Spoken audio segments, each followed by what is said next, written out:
Hey everybody, it's Jason Blaha here, and once again it's time for a squat day, but a quick reminder for those of you who enjoy these videos, please remember to click like down below, it'd be greatly appreciated. So, something I've been thinking about as I'm devising this 3-2-1 system is that maybe it needs to be 1-1-1 in 3-week waves. Something that I did today, I took the training max I've been doing, I did 95% of it, it was easy. And I think I'll do 97 and a half and then 100% of that training max the next week. Then we assess how heavy it is and if we can increase that training max. Because at the end of the day, what are we talking about here? I need to get good at doing multiple singles ramping up. That's what we do in competition. Now, everything else is about hypertrophy. So you guys will also notice I went super deep on these today. I did get red lighted for my opener for depth. I need to focus on making sure every rep I do is deep. Now in this case, I'm getting my low bar squat down. I'm having to find the grip that lets me get into a true low bar. It's going to have the most strength potential, right? Especially as I build muscle in the right places again. Low bar, wide stance, this is where the most strength potential is.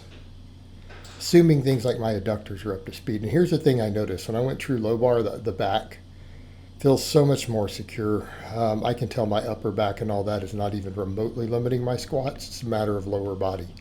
Plus, I get plenty of upper back work between the tons of pull-ups I do and then the volume deadlifts. What I realized today, so that I don't flare up my shoulders, I just went to belt squats. Because they put me in traction. Everything after my heavy work today put me in traction. You guys are going to see a very strong tendency there. Right, my deadlift day, after we do all the deadlifting, we go to all traction movements. And I'm not saying everyone has to train this way. I'm not saying my clients need to train this way. But for me as a master's athlete over 45, when I'm looking at recovery, what I have to factor in is no junk volume. Always be gearing everything towards recovery. So the more traction exercises I can do, the better. And I think some people look at this and go, oh, your volumes are a little low. Not really. Not if we look at the research. People could say, well, my quad volume's not high. Because if we count the ramp up singles as one set, 6 sets of 10, and I went up 10 pounds on these today, is only 7 work sets for quads. Okay, but my real focus is adductors and glutes. My deadlifts hit quads, my sled drags hit quads. So realistically, I'm getting 10 plus sets. If we factor in the whole week, it's just the brunt of it. It's going to be on squat day. It's where the bulk of it's going to be. Also notice, everything is super wide stance. Everything is wide. My toes are all the way to the edges of this platform. I need my adductors to grow with my quads. Adductors. Okay? Got to get out of the bottom of that squat. And the other thing is when I go wider stance, I feel like my quads are big enough now, but they're going to grow from all of this. And I took the sleeves back off. Okay, that was an easy 460. I'll probably get 500 plus with no sleeves on before long doing the nice wide stance as a training max. The sleeves really help me out of the bottom. I'm not going to lie and claim they don't. So, I feel like my quad work's going to be enough. It's really going to be about making sure my back is strong enough to support it. It's going to be about using the glutes and the adductors. That's really going to be the name of the game. And because I do so much posterior chain work on deadlift day, I feel like the overall volume's in a good place. It's in a good place.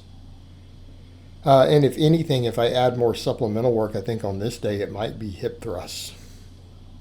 But the main thing I'm looking at is, again, overall recovery. Can I continue to get bigger and stronger? Of course, keeping in mind, guys, I'm cutting slowly again. Need to keep bringing the weight down. We had a break from cutting post-meet for just a bit. Of course, a super compensation from the overfeeding after making weight. But we do need to be down closer to 200 pounds walk around weight, even when I'm sodium loading and stuff like I am now. I'm on keto at the moment, but I am electrolyte loading, so that will keep the weight up. I need to be closer to 200 pounds all the time so that water cuts are easy. So, we are cutting and we have limited recovery. And I feel like this sort of volume works well. It works very, very well. And again, the heavy focus on traction-based exercises. So really, all I did for supplemental work for squatting today, we ramp up to a heavy single. Again, it's programmed off percentages and training maxes. It's not just going by feel. So today was 95% of the training max.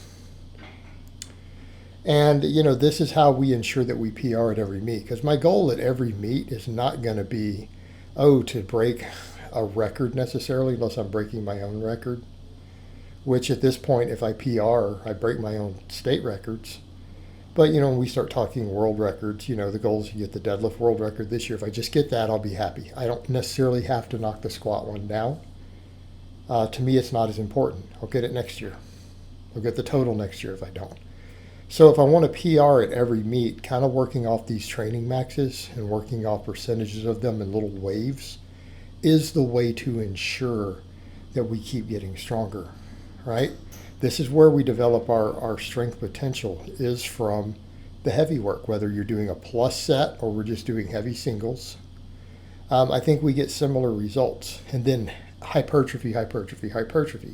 But all of that needs to be optimized.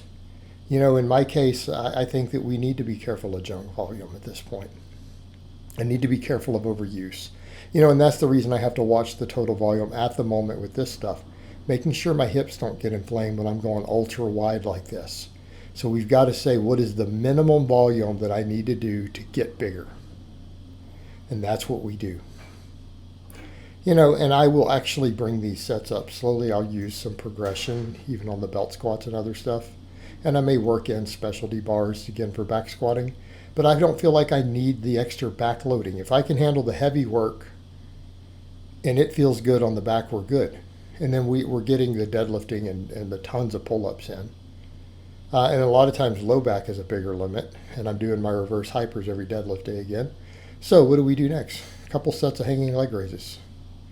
Right? And these are harder after squatting. People are like, well, you get higher and better, when you do them fresh. Well, yeah, just like my pull-ups. After squatting and stuff, these are more fatiguing, but these are one of the best squat accessories. But I do so much ab work because of all the pull-ups and things. Gives me so much ab work that I don't feel that I need huge amounts of extra ab work. A couple sets here and there. And, next time I might do 3 sets on this. Just getting in this really good ab exercise for squats at the end of squats, because again, it also hits the hip flexors. Okay, that's what makes this one so good. And it puts me in traction. We're hanging. Keep that low back recovery high so we can handle the deadlifting. All right, guys, but that's really all I have to say on that today. I hope it's been informative, and I will talk to you guys next time.